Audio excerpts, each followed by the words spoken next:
ఒక పెద్ద స్టార్ వారసుడు హీరోగా తరంగెట్టం చేస్తున్నాడంటే అభిమానుల్లో ప్రేక్షకుల్లో అంచనాలు భారీ స్థాయిలో ఉంటాయి.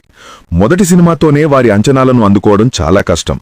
డాన్స్, ఫైట్స్, యాక్టింగ్ ఇలా అన్ని విభాగాల్లో పర్ఫెక్ట్ అనిపించుకుంటే మాత్రం ఫ్యూచర్లో ఇక వారు సూపర్ స్టారే. దానికి ప్రత్యేక ఉదాహరణ సూపర్ స్టార్ మహేష్ బాబు. అందర్నీ అలరించి సూపర్ హిట్ అయిన రాజకుమారుడు బాక్సాఫీస్ విషయానికొస్తే మొదటి వారం సెన్సేషనల్ ఓపెనింగ్ సాధించిన ఈ సినిమా 80 కేంద్రాల్లో 50 రోజులు, 34 డైరెక్ట్ కేంద్రాల్లో 100 రోజుల షిఫ్ట్స్తో కలిపి 44 కేంద్రాల్లో 100 రోజులు, 3 కేంద్రాల్లో 125 రోజులు ప్రదర్శించబడి 10 కోట్ల షేర్ కలెక్ట్ చేసి బాక్సాఫీస్ దగ్గర సూపర్ హిట్గా నిలిచింది. తన మొదటి సినిమాతోనే 10 కోట్ల షేర్ మార్క్ కొట్టిన మహేష్ ఎక్సలెంట్ ఫీట్ సాధించాడు. చాలా సెంటర్లలో గ్రాస్ పరంగా నెంబర్ 1 మూవీగా నిలిచింది రాజకుమారుడు.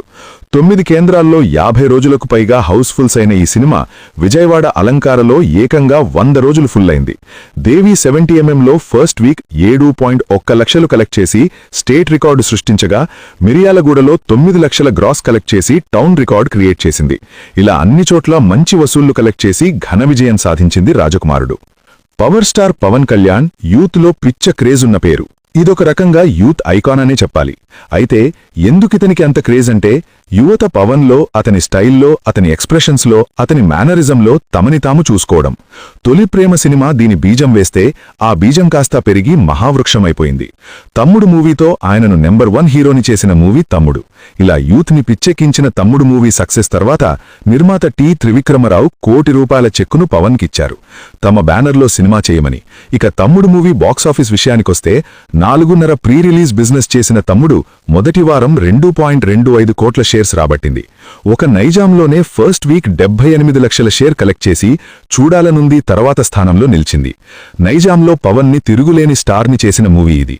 66 కేంద్రాల్లో 50 రోజులు, 23 కేంద్రాల్లో 100 రోజులు, విజయవాడ యువరాజులో 175 రోజులు ప్రదర్శించబడింది. తమ్ముడి సినిమా గుంటూరు టౌన్లో 30 లక్షల షేర్ కలెక్ట్ చేసి సమరసింహరెడ్డి తర్వాత స్థానంలో నిలిచింది. హైదరాబాద్ సంధ్యలో 50 రోజులకు 44 లక్షల గ్రాస్ కలెక్ట్ చేసి ఏపీ స్టేట్ రికార్డ్ క్రియేట్ చేసింది. టోటల్గా 10 కోట్ల షేర్ కలెక్ట్ చేసి అప్పటికే టాప్ గ్రాసింగ్ మూవీగా నిలిచింది. ఒక డెబ్యూ హీరోకి ఎలా ఉండాలనే దానికి పర్ఫెక్ట్ అర్థం చెప్పిన మహేష్ తొలి చిత్రం రాజకుమారుడు. ప్రిన్స్ మహేష్ బాబు బాలనటుడిగానే ఒక స్టార్ ఇమేజ్ సంపాదించారు. తర్వాత స్టడీస్ కోసం సినిమాలు వదిలేసినా సినిమా మాత్రం తనని వదల్లేదు. మధ్య మధ్యలో హీరోగా చాలా అవకాశాలొచ్చాయి. అయితే స్టడీస్ అయిపోయాక మాత్రమే మహేష్ని హీరోగా లాంచ్ చేస్తానని కృష్ణగారు ఖరాఖండిగా చెప్పేశారు. ఈ క్రమంలో 1994లో యమలీల వంటి బ్లాక్ బస్టర్ వదులుకోవాల్సి వచ్చింది. ఎట్టకేలకు 1998లో మహేష్ని హీరోగా లాంచ్ చేయాలని వైజాగ్లో సత్యానంద దగ్గర ట్రైనింగ్ ఇప్పించారు కృష్ణగారు. పూణే అండ్ రాజస్థాన్లో ఫైట్స్ అండ్ గుర్రపు స్వారీలో మెలకువలు నేర్చుకున్నాడు మహేష్.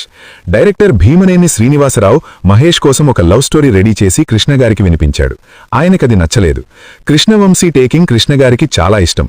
ఆయన్ని పిలిపించి మహేష్ని హీరోగా లాంచ్ చేయాలి, మీరు బాధ్యత తీసుకుంటారా అని అడిగారు. ఆయనకు టెన్షన్ మొదలైంది. ఒక పెద్ద స్టార్ కొడుకు అంటే ఎన్నో అంచనాలుంటాయి. డాన్స్, ఫైట్స్, రొమాన్స్ అన్నీ కావాలి. కానీ కృష్ణవంశీ ఓన్లీ కాంటెంట్ బేస్ ఉన్న మూవీస్ మాత్రమే చేస్తారు. తన టేకింగ్ ఒక కొత్త హీరోని లాంచ్ చేయడానికి పనికిరాదని భావించి, సారీ సార్, మొదటి సినిమా చేయలేను, కానీ తర్వాత మూవీ అయితే తప్పకుండా చేస్తా అని చెప్పారు కృష్ణవంశీ. Next B. గోపాల్ అనుకున్నారు. అది కుదరలేదు. తమ పద్మాలయ బ్యానర్లోనే మహేష్ గారిని ఇంట్రడ్యూస్ చేయాలని కృష్ణగారి ఆలోచన. అయితే ఈ విషయం తెలుసుకున్న అశ్వినీ దత్ కృష్ణను కలిసి మహేష్ని నాకు అప్పడించండి, మా బ్యానర్లో ఇంట్రడ్యూస్ చేస్తా అన్నారు. అంత పెద్ద ప్రొడ్యూసర్ అయితే ఏ భయం ఉండదని కృష్ణగారు సరేనన్నారు. కె. రాఘవేంద్రరావుని డైరెక్టర్గా అడిగారు. అప్పుడాయన జగపతిబాబుతో ఒక మూవీ చేస్తున్నారు. దాని తర్వాత చిరంజీవి, ఇద్దరు మిత్రులు చేయాలి, 6 నెలలు టైం పడుతుంది అన్నారు. కృష్ణగారు ఓకే అన్నారు. అలా మహేష్ కె. రాఘవేంద్రరావు గారి డైరెక్షన్లో హీరోగా పరిచయమవుతున్నదని న్యూస్ వచ్చింది. ఎప్పట్నుంచో ఇలాంటి వార్త కోసం వెయిట్ చేస్తున్న కృష్ణగారి ఫ్యాన్స్ అప్పుడే సినిమా రిలీజ్ అయినంత సంబరాలు చేశారు. అప్పటికే కృష్ణ ప్రైమ్ టైం అయిపోయింది. ఆ లోటు భర్తీ చేయడానికి కృష్ణ ఫ్యాన్స్ అంతా మహేష్ ఎంట్రీ కోసం ఎదురుచూస్తున్నారు. ఎట్టకేలకు అది నిజం అవ్వబోతుండటంతో వారి ఆనందానికి అవధం లేకుండా పోయింది. అయితే మహేష్ కోసం ఎలాంటి మూవీ చేయాలో ఎవరికీ అర్థం కావటం లేదు. యాక్షన్, లవ్ స్టోరీ, కథ రెడీ చేయమని Raghavendra Rao order. 1998 August 9న Mahesh Babu birthday సందర్భంగా కథ కాస్టింగ్ ఏమీ లేకుండానే పూజా కార్యక్రమాలు ప్రారంభించుకుంది రాజకుమారుడు. సినిమాకి అప్పటి సీఎం చంద్రబాబు నాయుడు గారు చీఫ్ గెస్ట్గా వచ్చి క్లాప్ కొట్టారు. మహేష్ బాబు ఎలా ఉన్నాడో చూద్దామని రాష్ట్రం నలుమూలల నుండి భారీ సంఖ్యలో ఈ ఓపెనింగ్కు వచ్చారంటే వారు ఎంతలా ఎదురుచూస్తున్నారో అర్థం చేసుకోవచ్చు. ఇక కథ మీద కసరత్తు మొదలైంది. Writer Satyanand Paruchuri brothers, co director జాస్తి హేమంబరద్రావు, భూపతిరాజా లాంటి వారితో కథా చర్చలు సాగాయి. మధ్యలో భూపతిరాజా సైడ్ అయిపోగా సత్యానంద్ కథంతా రెడీ చేశారు. రాఘవేంద్రరావు గారి మార్పులతో మళ్లీ కథలో చాలా చేంజెస్ జరిగాయి. అలా 1999 జనవరి కల్లా కథ సిద్ధమైపోయింది. పరుచూరి బ్రదర్స్ డైలాగ్స్ రాశారు. మొదట హీరోయిన్గా అంజలా జవేరిని అనుకున్నారు. కానీ ప్రేమంటే ఇదేరా మూవీతో ఫేమస్ అయిన ప్రీతి జింటా మహేష్ పక్కన కరెక్ట్ జోడీ అని ఆమెను తీసుకున్నారు. అప్పటికే నెంబర్ 1 మ్యూజిక్ డైరెక్టర్గా ఎదుగుతున్న మణిశర్మ మ్యూజిక్ డైరెక్టర్. ఇలా అన్ని కార్యక్రమాలు పూర్తి చేసుకుని 1999 జనవరి లాస్ట్ వీక్ నుండి రెగ్యులర్ షూటింగ్ ప్రారంభించుకుంది మహేష్ తొలి చిత్రం టైటిల్ రాజకుమారుడు. పర్ఫెక్ట్ టైటిల్ అని అంతా అన్నారు. కేవలం టైటిల్తోనే మరింత అంచనాలను పెంచేసింది ఈ మూవీ. వైజాగ్ బూటీ, మనాలి, అన్నపూర్ణ, పద్మాలయ, రామానాయుడు, రామోజీ ఫిల్మ్ సిటీ, మహారాష్ట్రలోని ఖండాలా తదితర ప్రాంతాల్లో షూటింగ్ అంతా కంప్లీట్ చేసుకుంది రాజకుమారుడు. సినిమా బడ్జెట్ 4 కోట్లు. అలా 116 థియేటర్లలో 1999 జూలై 30న రిలీజ్ అయింది రాజకుమారుడు. కృష్ణగారి ఫ్యాన్స్ తమ యువరాజుకు అత్యంత గ్రాండ్ గా వెల్కమ్ చెప్పారు. అప్పటికి ఎవ్వరూ చేయని భారీ హంగామా చేశారు. థియేటర్స్ దగ్గర కటౌట్స్, లైటింగ్స్ తో ఒక పండుగ వాతావరణాన్ని క్రియేట్ చేశారు. హైదరాబాద్, వరంగల్, విజయవాడ, తెనాలి, మండపేట, కర్నూలు, గాజువాక ఇలా ప్రతి సెంటర్లో నెవర్ బిఫోర్ హంగామా చేశారు. ఇక సినిమా ఫ్యాన్స్ కు పిచ్చపిచ్చగా నచ్చేసింది.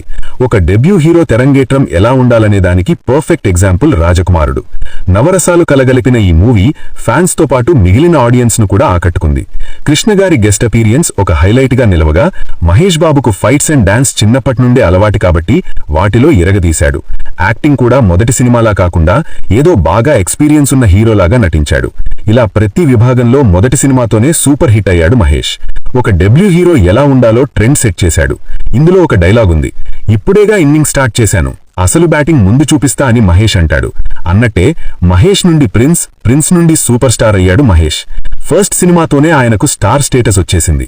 అప్పటికే స్టార్ గా యూత్ లో ఫాలోయింగ్ సంపాదించుకున్న పవన్ కళ్యాణ్ తమ్ముడు మూవీ కూడా 2 వారాల ముందే రిలీజ్ అయింది. అప్పటి నుండి వీరిద్దరి మధ్య పోటీ ప్రారంభం కావటం విశేషం. కాగా ఈ సినిమాకి మహేష్ తీసుకున్న రెమ్యూనరేషన్ 25 లక్షలు. ఈ సినిమా హిట్ అయ్యాక 70 లక్షలు తన రెమ్యూనరేషన్. ఘట్టమనేని ఫ్యాన్స్ ఎదురుచూపులు ప్రతిఫలంగా వారికి విందు భోజనం లాంటి సినిమా చూపించాడు మహేష్. ఇప్పుడు మూవీతో ఆయనను నెంబర్ 1 హీరోని చేసిన మూవీ తమ్ముడు. ఇప్పుడు ఈ సినిమా విశేషాలని, దాని ప్రభావాన్ని, బాక్సాఫీస్ రికార్డ్స్ ని తెలుసుకుందామా? డైరెక్టర్ అరుణ్ ప్రసాద్ కోడి రామకృష్ణ దగ్గర అసోసియేట్ డైరెక్టర్గా పనిచేసేవారు. 1997లో పెళ్లి మూవీ తర్వాత తాను ఓన్ డైరెక్షన్ చేయాలని చెన్నైలోని ఆర్బీ చౌధరీ ఆఫీస్లో చౌధరీ గారిని కలిసి ఒక కథ చెప్పారు. ఆయనకు కథ నచ్చింది. చిరంజీవి గారి తమ్ముడు పవన్ కళ్యాణ్ అని ఈ మధ్య హీరోగా పరిచయమయ్యాడు. ప్రెజెంట్ మా బ్యానర్లోనే సుస్వాగతం మూవీ చేస్తున్నాడు. ఆయనకు ఈ కథ చెప్పు అని చౌధరీ చెప్పారు. ఒక మేనేజర్ని అరుణ్ ప్రసాద్కు పరిచయం చేసి పవన్ కళ్యాణ్ని కల్పించమని చెప్పి వెళ్లిపోయారు. అప్పుడు పవన్ కళ్యాణ్కు పెద్దగా పేరు లేదు. చిరంజీవి తమ్ముడుగా తప్ప. అసలు తన యాక్టింగ్ ఎలా ఉంటుందో చూద్దామని గోకులంలో సీత మూవీ చూశారు. అరుణ్ ప్రసాద్కి హీరో బాగా నచ్చేశాడు. సరైన మూవీ పడితే సూపర్ స్టారే అని అనుకున్నారు. అరుణ్ ప్రసాద్ ఆర్బీ చౌదరి హైదరాబాద్ వచ్చాక కళ్యాణ్కు కథ చెప్పారా అని అడిగితే మేనేజర్ ఇంకా తీసుకెళ్లలేదండి అని చెప్పారు. అరుణ్ ప్రసాద్ ఆ మేనేజర్కి 4 చివాట్లు పెట్టి అరుణ్ను పవన్ దగ్గరకు తీసుకువెళ్లారు ఆర్బీ చౌదరి. అరగంట కథ విన్న పవన్ క్లైమాక్స్ చెప్పండి చాలు అన్నారు. అరుణ్ ప్రసాద్కు ఆశ్చర్యం వేసింది. కథ నచ్చలేదేమో అని డౌట్ పడుతూ క్లైమాక్స్ చెప్పేశారు. సూపర్బ్గా ఉంది, ఈ సినిమా చేస్తున్నాం, ఫుల్ స్క్రిప్ట్ రెడీ చేసుకోండి అని చెప్పారు పవన్. కొంచెం స్టోరీ విని తర్వాత క్లైమాక్స్ మాత్రమే వినడం పవన్కు అలవాటు. మధ్యలో సినిమా ఎలా ఉంటుందో, ఎలా ఉండాలో ఊహించుకోగలరాయన. తన జడ్జ్మెంట్ ఖుషీ మూవీ వరకు గురి తప్పలేదు.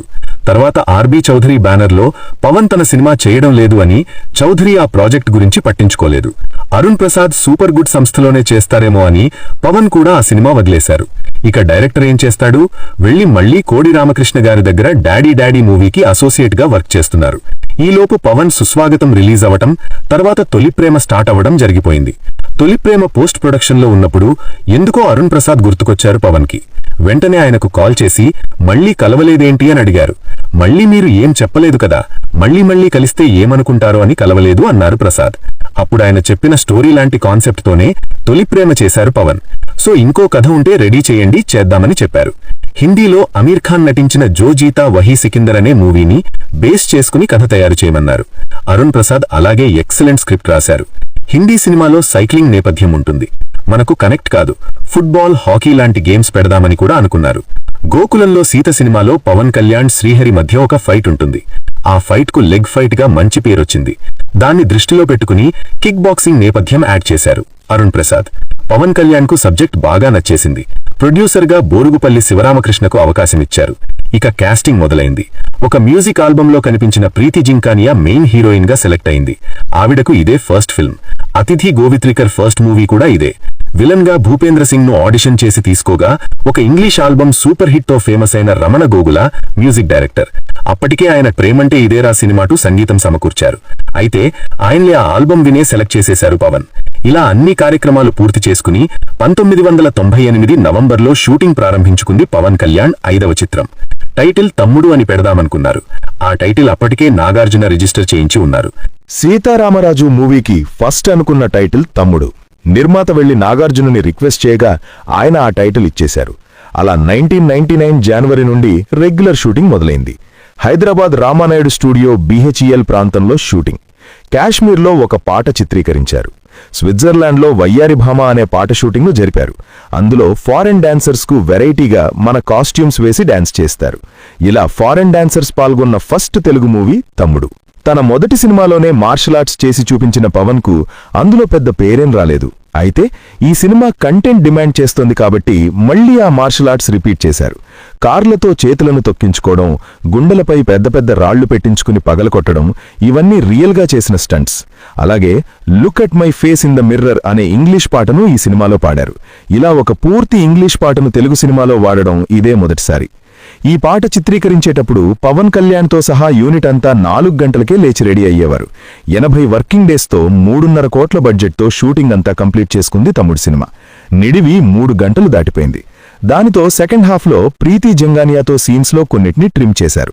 1999 జూన్ 30న మార్కెట్లోకి రిలీజ్ అయిన ఆడియో పెద్ద హిట్. పాటలన్నీ చాలా కొత్తగా ఉన్నాయి. పెదవి దాటని మాటొకటుంది అనే పాట ఎక్కడ చూసినా మారుమోగిపోయేది. వారంలో 4 లక్షల ఆడియో క్యాసెట్స్ అమ్ముడిపోయాయి. 1999 జూలై 15న మూవీ రిలీజ్. తొలి ప్రేమ తర్వాత మూవీ కావడంతో యూత్లో హై ఎక్స్పెక్టేషన్స్ ఉన్నాయి. కాలేజ్ డుమ్మా కొట్టి ఉదయాన్నే థియేటర్ల దగ్గర అటెండెన్స్ వేయించుకున్నారు. వారిలో ఇప్పటి youth star Nithin, director Harishankar కూడా ఉన్నారు. పవన్ కటౌట్స్కు పూలాభిషేకాలు, పాలాభిషేకాలు జరిగిపోతున్నాయి. సినిమా స్టార్ట్ అయింది. పవన్ ఎంట్రీ అరుపులు, మేడ్ ఇన్ ఆంధ్ర స్టూడెంట్ అనే పాటకు ఈలలు గోలలు, కాలేజ్ కామెడీకి కడుపుబ్బా నవ్వులు, look at my face song నుండి క్లైమాక్స్ బాక్సింగ్ ఫైటింగ్ వరకు పవన్ విశ్వరూపంతో పూనకాలి. Pawan Kalyan dressing, Pawan hair style, Pawan mannerism, ముఖ్యంగా స్క్రీన్ ప్రెజెన్స్ అంటే ఏంటో అర్థం చెప్పిన పవన్ కళ్యాణ్. ఇలా సినిమా అంతా పవన్ కళ్యాణ్ పవన్ కళ్యాణ్. యూత్ అంతా వెర్రెక్కిపోయి మ్యాట్నీలకు కూడా వెళ్లారు.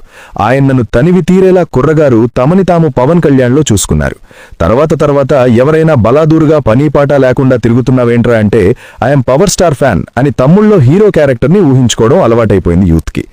యువతని పిచ్చి పట్టేటట్టు చేసిన సినిమాలు శివ, ప్రేమదేశం, తమ్ముడు. పవన్ని యూత్ ఐకాన్గా మార్చి కాలేజ్ స్టూడెంట్ అంటే వాడు పవన్ ఫ్యానే అనేలా చేసింది తమ్ముడు. ఇప్పుడున్న పవన్ ఫ్యాన్స్ని మీరు ఏ సినిమా నుండి ఆయనకు ఫ్యాన్స్ అయ్యారు అని అడగండి, 95% తమ్ముడు సినిమా అనే చెబుతారు. ఇలా పవన్ మానియాతో బ్లాక్ బస్టర్ అయిన తమ్ముడు తన నెంబర్ 1 హీరో ప్రస్థానానికి నంది పలికింది. ఈ సినిమా 100 రోజుల ఫంక్షన్లో చిరంజీవి మాట్లాడుతూ నేను కూడా చాలా జాగ్రత్తగా ఉండాలని స్టేజ్కు పవన్ చేరుకున్నాడు అని వ్యాఖ్యానించారంటే తమ్ముడు సినిమా రేంజ్ ఏంటో అర్థం చేసుకోవచ్చు. సినిమా కూడా చాలా బాగుంటుంది. ఫ్యామిలీ ఆడియన్స్కి నచ్చే ఎమోషనల్ అంశాలు చాలా ఉంటాయి. పవన్ కళ్యాణ్ కామెడీ టైమింగ్ అయితే అల్టిమేట్. ఇందులో మల్లికార్జునరావుతో సీన్స్ అసలు. మిగతా అందరూ తమ పాత్రలకు న్యాయం చేకూర్చినా సినిమా చూశాక అందరికీ గుర్తొచ్చేది పవర్ స్టారే. టెక్నికల్గా చూస్తే డైరెక్టర్ ఫస్ట్ మూవీనే ఇంత వండర్ఫుల్గా తీశాడా అనిపిస్తోంది. పవన్ కళ్యాణ్ని ఎక్సలెంట్గా ప్రెజెంట్ చేశారాయన. నెక్స్ట్ మ్యూజిక్ గురించి స్పెషల్గా చెప్పాలి. సంగీతం పరంగా తమ్ముడు ఒక trend setter. Look at my face in the mirror song అయితే యువతని ఒక ఊపు ఊపేసింది. ఇప్పటికీ ఆ సాంగ్ వింటుంటే ఏదో తెలియని energy. Ramana Gogula over night star music director అయిపోయారు. తన వాయిస్ పవన్ కళ్యాణ్కి పర్ఫెక్ట్గా సెట్ అయింది. ఇలా యూత్ని పిచ్చెక్కించిన తమ్ముడు మూవీ సక్సెస్ తర్వాత నిర్మాత టి. త్రివిక్రమరావు ₹1 కోటి చెక్కును పవన్కిచ్చారు.